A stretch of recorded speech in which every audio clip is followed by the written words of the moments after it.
Shall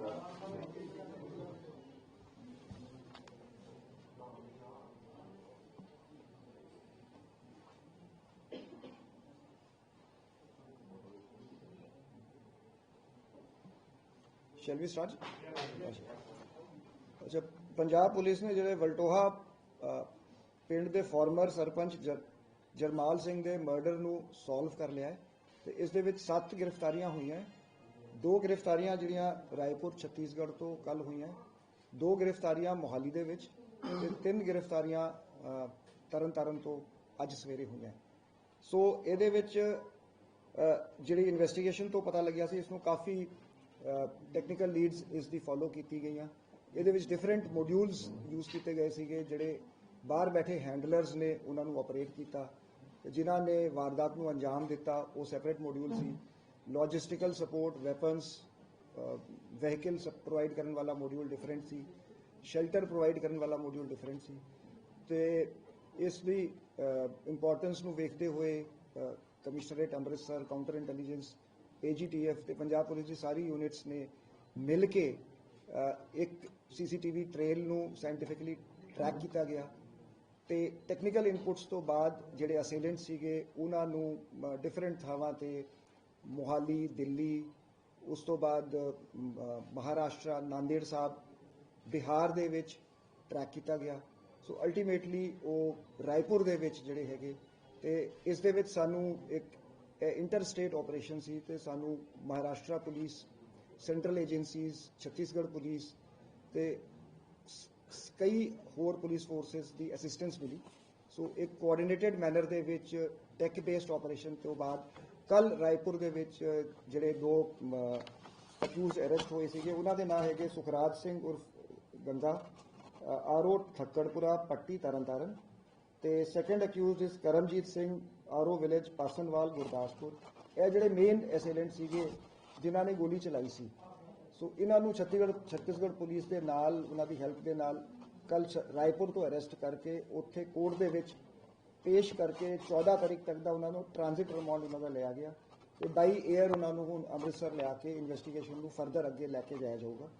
ਸੋ ਜਿਹੜਾ ਇਹਨਾਂ ਦਾ support module ਸੀਗਾ, ਜਿਨ੍ਹਾਂ ਨੇ ਲੌਜਿਸਟਿਕਸ, ਵੈਪਨਸ ਤੇ ਮੋਟਰਸਾਈਕਲ ਪ੍ਰੋਵਾਈਡ ਕੀਤੀ ਸੀਗੀ, ਇਹ ਦੋਵੇਂ ਅਕਿਊਜ਼ਡ, ਇਹਨਾਂ ਦੇ ਨਾਮ ਜੋਬਨਜੀਤ ਹੈਗੇ। ਜੋਬਨਜੀਤ RO ਵਿਲੇਜ ਭਾਈ ਲਾਡੂ, PS ਖਬਰਪੱਟੀ, ਤੇ ਦੂਜਾ ਜਿਹੜਾ ਜੋਬਨਜੀਤ ਹੈਗਾ ਇਹ ਕਲਸੀਆਂ ਕਲਾ ਪਿੰਡ ਦਾ ਹੈਗਾ, PS ਤਕੀਵਨ, ਤਰਨਤਾਰਨ।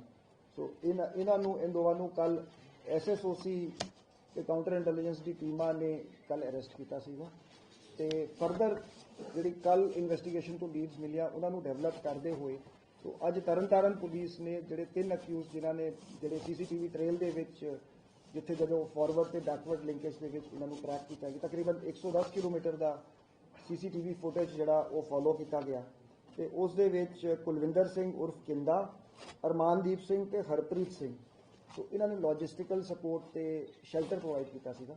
ਸੋ ਇਹਨਾਂ ਨੂੰ ਗ੍ਰਿਫਤਾਰ ਕੀਤਾ ਗਿਆ ਹੈਗਾ ਅੱਜ ਤਰਨਤਾਰਨ ਦੇ ਵਿੱਚ। ਸੋ पंजाब पुलिस ने पीछे जो वल्टोहा विलेज के एक्स सरपंच जरमल सिंह के मर्डर को सॉल्व कर लिया है और इसमें 7 गिरफ्तारियां करी हैं।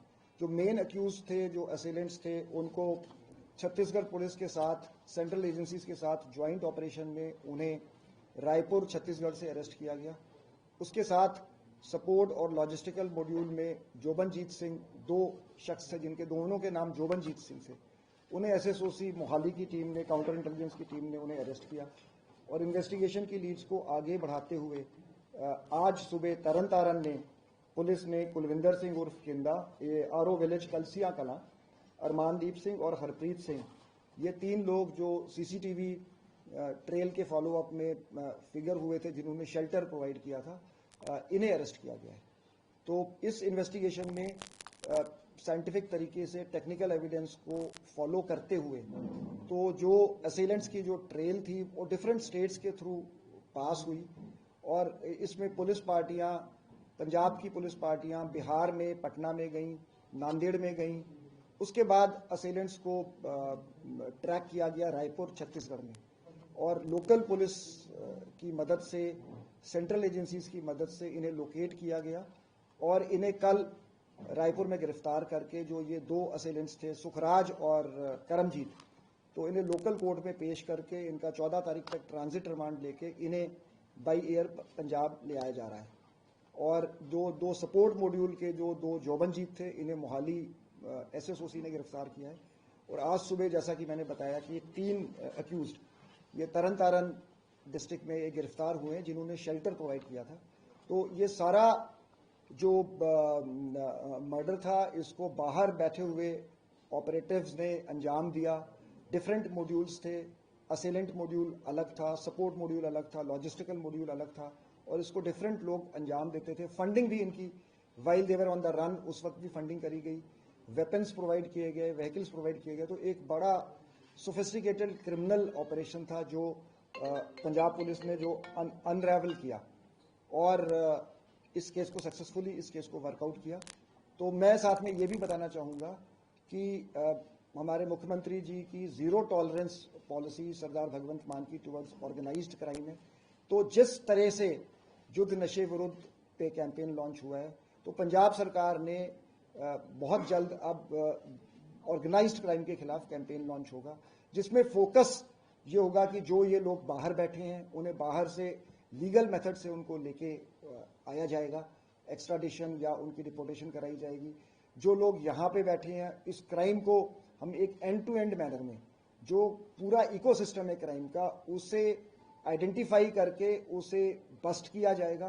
कोई भी इस क्रिमिनल एंटरप्राइज में जो इन्वॉल्व है, उसे बख्शा नहीं जाएगा 0 टॉलरेंस पॉलिसी के अंतर्गत। और साथ ही साथ में मैं ये मैसेज देना चाहता हूं कि अगर पंजाब में कोई क्राइम करेगा, गोली चलाएगा, तो पंजाब पुलिस उसका पीछा देश के कोने कोने में जो लोग भारत से बाहर भी बैठे हैं, उन्हें भी जो they will have to account for their crimes and the legal law will catch up with them. So Punjab police is fully determined to wipe this menace of Punjab.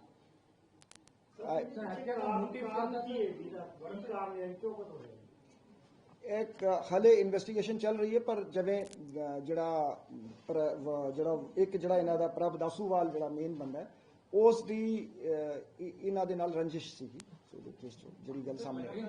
सवाल ये उठता है कि अमृतसर से रायपुर तक चले गए, कोई ना कोई स्केप रूट रहा होगा, क्योंकि इससे पहले भी कई सारे ऐसे क्राइम हुए जो अभी तक सॉल्व नहीं हुए, चाहे आप मोहाली मर्डर केस के लिए, उसमें भी शूटर अभी तक पकड़े नहीं गए। तो कोई ऐसे स्पेसिफिक स्केप रूट है जो पंजाब से आसानी से मर्डर करने के बाद अभी दूसरे स्टेट में चले जा रहे हैं, वहाँ शेल्टर ले रहे हैं अभी अपराधी? ये ट्रेंड हमने देखा है।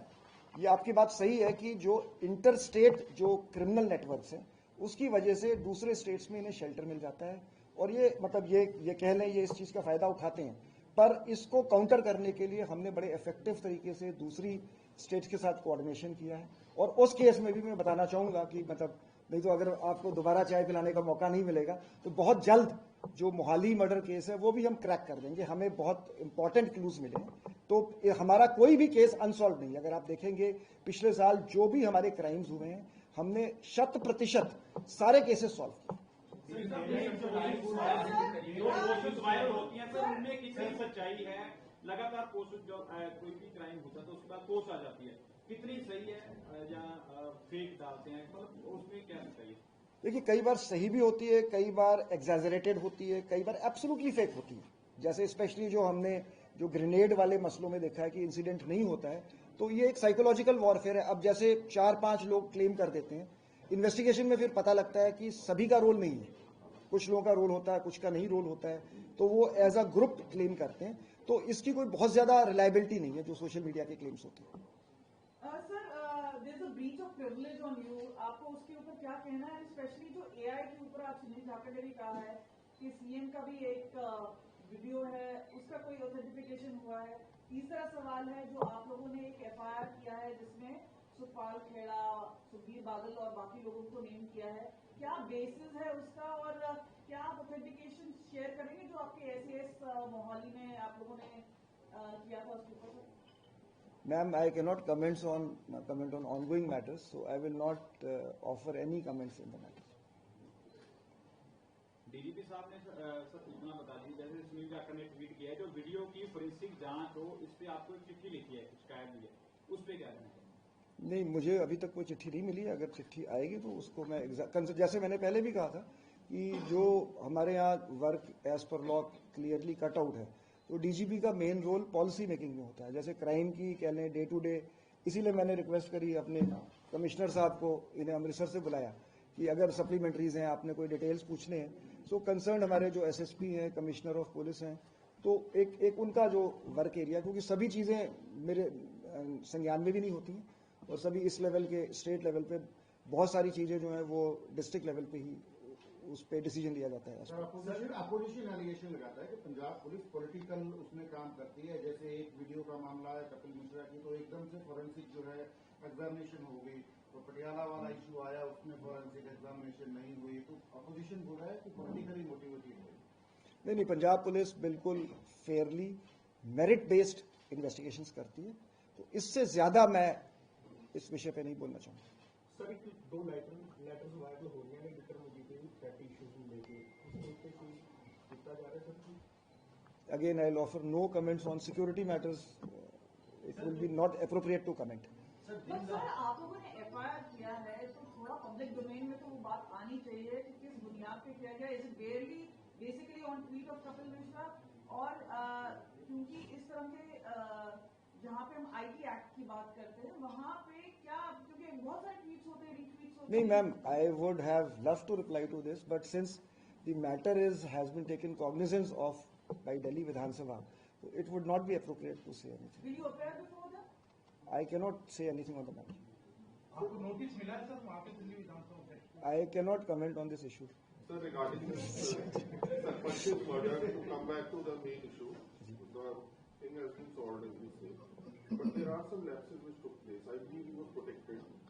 I believe he had some personnel assigned to him. There were some other protectees also present there whose protection parties were present outside the venue, perhaps. And despite that, these people walked in, killed him, and walked away. Don't you feel that there is some lapse over there? I agree with you.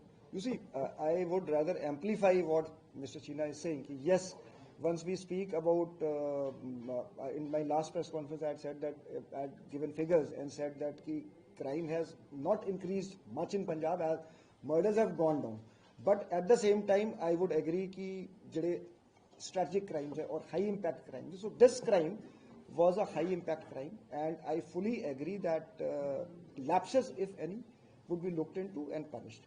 And you are correct that security personnel were assigned. So we are looking into this, and appropriate responsibility will be fixed. Sir, ये जो दिन दिहाड़े हत्याएं हो रही हैं, अनमास्क्ड हैं, कोई फेयर ऑफ पुलिस नहीं नजर आ रहा है, क्या कारण है इसका? और ये जो गैंग्स क्या हैं, पहले यूपी में जैसे बहुत सक्रिय होते थे, अब पंजाब हरियाणा की तरफ आपको लगता है क्यों स्ट्रैटेजिकली मूव किए हैं? देखिए, मैं समझता हूँ, जैसे मैंने पहले कहा था कि मे बी हम जागरूक हैं, हमारी मीडिया एक्टिव है, तत्पर है, अदरवाइज हमारे जो मर्डर्स हैं वो 745 से कम होके 680 हुए हैं इस साल। और मर्डर्स हैं वो ना छुपाए जाते हैं, ना वो वर्क किए जाते हैं। हमने सभी मर्डर्स वर्कआउट किए हैं, हाई प्रोफाइल मर्डर्स वर्कआउट किए हैं। जो हमारी क्राइम रेट है वो 227 पर लाख ऑफ पॉपुलेशन है, जो ऑल इंडिया 450 है। तो हमारी क्राइम रेट भी कम है। हमने केसेस सारे वर्कआउट किए हैं। केसेस हम हाई प्रोफाइल मर्डर की हम इंपॉर्टेंस समझते हैं, इसीलिए हम सभी आपके सामने बैठे हैं कि ये समझा गया कि ये मर्डर सॉल्व किया गया है, तो इसके बारे में शेयर किया जाए मीडिया के साथ कि इसको कैसे प्रोफेशनली अच्छी तरीके से इन्वेस्टिगेशन करके ये केस सॉल्व किया गया। ਇਸ ਦੇ ਵਿੱਚ ਇਹ ਨਹੀਂ ਰਹੇਗੀ ਕਿ ਪੁਲਿਸ ਫੋਰਸਿਸ ਜਿਹੜੀ ਹੈਗੇ ਕੰਮ ਨੇ, ਬਹੁਤ ਸਾਰੇ ਜਿਹੜੇ ਹੈਗੇ ਆ ਲੋਕਾਂ ਨੂੰ ਜਿਹੜੀ ਸਿਕਿਉਰਿਟੀ ਦਿੱਤੀ ਹੋਈ ਆ, ਭਾਵੇਂ ਕਿ ਹਾਈ ਕੋਰਟ ਦਾ ਸਹਾਰਾ ਲੈ ਲੈਂਦੇ ਆ, ਉਹਨੂੰ ਕਿਵੇਂ ਦੇਖਦੇ ਹੋ? ਨਹੀਂ, ਤੁਹਾਡੀ ਗੱਲ ਠੀਕ ਹੈ ਕਿ ਅਸੀਂ ਇਹਦੇ ਲਈ ਐਫਰਟਸ ਜਿਵੇਂ ਦੱਸਿਆ ਸੀ ਕਿ 1600 ਨਵੀਆਂ ਪੋਸਟਾਂ ਮਿਡਲ ਰੈਂਕਸ 'ਚ ਜਿਹੜੀਆਂ ਉਹ ਕ੍ਰੀਏਟ ਕੀਤੀਆਂ ਗਈਆਂ, ਤੇ ਨਵੀਂ ਰਿਕਰੂਟਮੈਂਟ ਹੁਣ ਇਸ ਸਾਲ 3400 ਕਾਂਸਟੇਬਲਸ ਦੀ ਰਿਕਰੂਟਮੈਂਟ ਹੋਊਗੀ। ਸੋ ਹਰ ਸਾਲ ਪੁਲਿਸ ਦੀ ਨਫਰੀ ਵਧਾਈ ਜਾ ਰਹੀ ਹੈ, ਤੇ ਸਾਡੀ ਹਮੇਸ਼ਾ ਕੋਸ਼ਿਸ਼ ਹੈਗੀ ਕਿ ਨਾਨ ਕੋਰ ਡਿਊਟੀਜ਼ ਤੋਂ ਕੋਰ ਡਿਊਟੀਜ਼ ਵੱਲ ਜਿਹੜਾ ਪੁਲਿਸ ਨੂੰ ਡਿਪਲੋਏ ਕੀਤਾ ਜਾਏ। ਸਰ, ਜਿਹੜੀ ਈਮੇਲਸ ਆਈਆਂ ਨੇ ਕਈ ਜਗ੍ਹਾ ਤੇ ਬਾਉਂਸ ਹੈਗੀਆਂ, ਉਹਦੇ 'ਚ ਕੋਈ ਅਪਡੇਟ ਹੈ? ਹਾਂਜੀ, ਜਿਹੜੀ ਈਮੇਲਸ ਆਈਆਂ ਨੇ ਸਕੂਲ ਵਗੈਰਾ ਹਾਂ, ਇਹਦੇ 'ਚ ਅਸੀਂ ਇਨਵੈਸਟੀਗੇਟ ਕਰ ਰਹੇ ਹਾਂ। ਅਗੇਨ ਮਤਲਬ ਤੁਸੀਂ ਜਿਹੜਾ ਪੁਆਇੰਟ ਆਊਟ ਕੀਤਾ ਹੈ ਕਿ ਇਸ ਦੇ ਵਿੱਚ ਬਹੁਤ ਕਾਮਯਾਬੀ ਨਹੀਂ ਮਿਲੀ ਹੈ, ਕਿਉਂਕਿ ਉਹ ਪ੍ਰੋਕਸੀ ਸਰਵਰਸ VPNs ਦੀ ਵਰਤੋਂ ਹੁੰਦੀ ਹੈ। ਸੋ ਅਸੀਂ ਸਰਟ ਇਨ ਨਾਲ ਵੀ ਇਨ ਟੱਚ ਹੈਗੇ। ਸਾਡੀ ਕੋਸ਼ਿਸ਼ ਹੈਗੀ ਕਿ ਜੇ ਈਮੇਲਸ ਦੇ ਓਰੀਜਿਨੇਟਰ ਤੱਕ ਪਹੁੰਚਿਆ ਜਾਵੇ। ਇਹ ਮਤਲਬ ਇੱਕ ਨੈਸ਼ਨਲ ਇਸ਼ੂ ਹੈ, ਦੂਜੀ ਸਟੇਟਾਂ 'ਚ ਵੀ ਇਸ ਤਰ੍ਹਾਂ ਦੀ ਈਮੇਲਸ ਆਈਆਂ हैं, and we have not been able to solve it so far. Murder case में सर ये नोट्स एक साथ कैसे कनेक्ट हुए हैं, किसका क्या रोल था, थोड़ा सा अगर ब्रीफली कुछ कहानी बता पाए आप? Basically, मतलब प्रभ दासूवाल was the main mastermind, motive ਜਿਵੇਂ ਤੁਸੀਂ ਪੁੱਛਿਆ ਸੀਗਾ, ਮੋਟਿਵ ਵਾਸ ਪਰਸਨਲ ਐਨਿਮਿਟੀ। ਸੋ ਪ੍ਰਭ ਦਾਸੂਵਾਲ ਆਪ ਵੀ ਗੱਲ ਕਰਦਾ ਸੀ, ਪੀਪਲ ਔਨ ਹਿਸ ਬਿਹਾਫ, ਜਿਵੇਂ ਉਹ ਫਿਰ ਡਿਫਰੈਂਟ ਮੋਡਿਊਲਸ ਨਾਲ ਡਿਫਰੈਂਟ ਲੋਕ ਆਪਸ 'ਚ ਇਨ ਟੱਚ ਰਹਿੰਦੇ ਸੀ, ਜਿਹੜੇ ਫੋਰਨ ਬੇਸਡ ਜਿਹੜੇ ਆਪਰੇਟਿਵ ਸੀਗੇ। ਮੋਡਿਊਲਸ ਨੂੰ ਇੱਕ ਦੂਜੇ ਦਾ ਨਹੀਂ ਪਤਾ ਹੁੰਦਾ ਸੀ, ਜਿਵੇਂ ਸਿਰਫ on a need to know basis. ਜੀ ਬਲੀ sir. General question Sir, can you please general complete that? ਤੁਸੀਂ ਇੰਨਾ कंप्लीट करने दीजिए। नहीं मैम, ऑलमोस्ट हो गया। मॉड्यूल्स एक दूसरे से कौन शूटर था, कैसे एक दूसरे का था, जैसे हम So I think CP Amritsar will have a tough time facing the Amritsar press. So they are saying that Chandigarh is privileged. ਤੇ ਮੈਨੂੰ ਕਈ ਫੋਨ ਆ ਰਹੇ ਸੀ ਕਿ ਵੀ ਪੀਸੀ ਇੱਥੇ ਕਿਉਂ ਹੋਈ ਹੈ।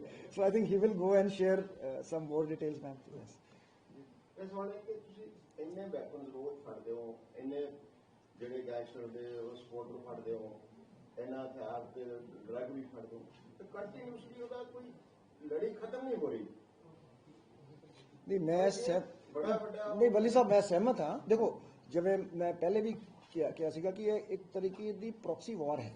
जिवें हुण इस साल ऑप सिंदूर तो बाद हुण साडी जिहड़ी seizure of small arms has gone up 5 times.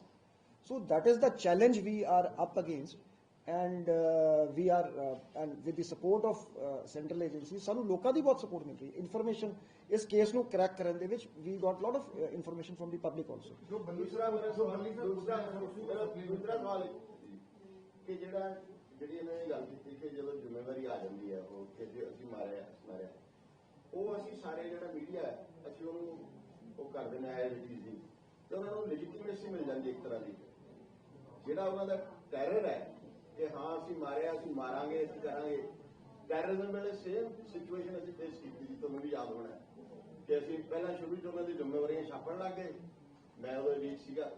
ਬਾਅਦ 'ਚ ਅਸੀਂ ਇਹੋ ਜਿਹੇ ਵਿਸ਼ੇ ਸਰਕਲ 'ਚ ਫਸ ਗਏ ਕਿ ਉਹਨਾਂ ਨੂੰ ਜਦੋਂ ਉਹ ਛਪਦੀ ਹੈ ਲੈਜੀਟੀਮੇਸੀ ਮਿਲ ਜਾਂਦੀ ਹੈ। ਹੁਣ ਜਿਵੇਂ ਚੈਨਲ ਤੇ ਉਹਨਾਂ ਦੀ ਵੀਡੀਓ ਚੱਲ ਗਈ, ਸਭ ਕੁਝ ਚੱਲ ਗਿਆ, ਜੋ ਲੋਕਾਂ ਦੇ ਦਹਿਸ਼ਤ ਪਏਗੀ ਵੀ ਹਾਂ ਇਹ ਤਾਂ ਅੱਗੇ ਨੂੰ ਮਾਰਨਗੇ। ਜਿਵੇਂ ਉਹ ਹੁਣ ਪਿੱਛੇ ਜਿਹਾ ਸੀ ਕਿ ਅਸੀਂ ਫਲਾਣੇ ਨੂੰ ਮਾਰਾਂਗੇ, ਝੁਮਕਰਨਾ ਜਿਵੇਂ ਚੰਡੀਗੜ੍ਹ ਵਾਲੇ ਦਾ ਮੈਟਰ ਹੋਇਆ ਸੀ, ਉਹ ਤੋਂ ਉਹਨੇ ਫਲਾਣੇ ਮਾਰਨੇ ਤੇ ਉਹਨਾਂ ਦਾ ਟੈਰਰ ਜਿਹੜਾ ਦਹਿਸ਼ਤ ਦੇ ਇਹਦਾ ਕੋਈ ਥੋੜੇ ਹੈ ਕੋਈ ਸਕੀਮ ਇਸ ਨੂੰ ਚੈੱਕ ਕਰਨ ਦੇਖੋ ਜੀ ਇੱਕ ਓਵਰਆਲ ਮੈਂ ਸਮਝਦਾ ਕਿ ਬਿਲਕੁਲ ਸਹੀ ਗੱਲ ਤੁਸੀਂ ਕਹੀ ਹੈ ਕਿ ਉਹ ਚਾਹੁੰਦੇ ਆਹੀ ਹੈ। ਇੱਕ ਵਾਰੀ ਮੈਨੂੰ ਯਾਦ ਹੈ ਅਸੀਂ ਐਕਸਪੈਰੀਮੈਂਟ ਕੀਤਾ ਸੀ ਪ੍ਰੈਸ ਕਾਨਫਰੰਸ, ਅਸੀਂ ਨਾਂ ਹੀ ਨਹੀਂ ਲਏ। ਇਨਫੈਕਟ ਮੇਰੀ ਕੋਸ਼ਿਸ਼ ਹੁੰਦੀ ਮੈਂ ਨਾਂ ਨਹੀਂ ਲੈਂਦਾ, ਮੈਂ ਗੈਂਗਸਟਰ ਵਰਡ ਨਹੀਂ ਯੂਜ਼ ਕਰਦਾ, ਮੈਂ ਆਰਗੇਨਾਈਜ਼ਡ ਕ੍ਰਾਈਮ ਵਰਡ ਯੂਜ਼ ਕਰਦਾ, ਮੈਂ ਸ਼ੂਟਰ ਵਰਡ ਨਹੀਂ ਯੂਜ਼ ਕਰਦਾ, ਅਸੇਲੈਂਟ ਕਹਿੰਦਾ। ਸੋ ਆਈਡੀਆ ਹੈ ਕਿ ਅਸੀਂ ਵੀ ਸ਼ੁੱਡ ਨਾਟ ਗਲੋਰੀ, ਬਾਕੀ media is an absolutely independent, but ਜੇ ਮੈਂ ਸਮਝਦਾ ਇਸ ਤਰ੍ਹਾਂ ਦੀ ਚੀਜ਼ਾਂ ਨੂੰ ਇਨਕਰੇਜ ਨਾ ਕੀਤਾ ਜਾਵੇ ਤਾਂ ਉਹ ਬੈਟਰ ਹੈ ਜੀ। ਅੱਛਾ ਦੂਜੀ, it is not just media, even social media ਤੇ ਬਹੁਤ ਜ਼ਿਆਦਾ ਹੁੰਦਾ ਹੈ। ਸੋਸ਼ਲ ਮੀਡੀਆ ਤੇ ਇਹਨਾਂ ਦੀ ਰਿਕਰੂਟਮੈਂਟ ਵੀ ਹੋ ਜਾਂਦੀ ਹੈ। ਸੋ ਉਸ ਤੇ ਵੀ ਅਸੀਂ ਕਾਫੀ ਸਟਰੋਂਗ ਕ੍ਰੈਕਡਾਊਨ ਕੀਤਾ ਹੈ। ਮਤਲਬ ਜਿਹੜੀ ਜਿਵੇਂ ਮੈਂ ਜ਼ੀਰੋ ਟੋਲਰੈਂਸ, ਜਿਵੇਂ ਸੀਐਮ ਸਾਹਿਬ ਦੀ ਜ਼ੀਰੋ ਟੋਲਰੈਂਸ ਪਾਲਿਸੀ ਦਾ ਜ਼ਿਕਰ ਕੀਤਾ ਹੈ, so that extends to social media. Social media ਤੇ ਕੋਈ ਪੋਸਟ ਪਾਊਗਾ, ਕੋਈ ਗਲੋਰੀਫਿਕੇਸ਼ਨ, ਕੋਈ ਸੌਂਗ ਹੈ ਇਸ ਤਰ੍ਹਾਂ ਦਾ, ਕਿਉਂਕਿ ਕਈ ਇੰਡਸਟਰੀਜ਼ ਜਿਹੜੀਆਂ ਇਸ ਤੋਂ ਜ਼ਿਆਦਾ ਇਫੈਕਟਡ ਹੈ ਕ੍ਰਾਈਮ ਤੋਂ, ਤੇ ਅਸੀਂ ਉਹਨਾਂ ਨੂੰ ਮਹਿਫੂਜ਼ ਕਰਨ ਦੇ ਉਪਰਾਲੇ ਕਰ ਰਹੇ ਹੈਗੇ। ਸੋ ਆਈਡੀਆ ਇਜ਼ ਅਸੀਂ ਦੇਖਿਆ 80% ਜਿਹੜੀ ਕਾਲਾਂ ਹੁੰਦੀਆਂ ਉਹ ਫੇਕ ਲੋਕਲ ਕ੍ਰਿਮੀਨਲ ਕਰਦੇ।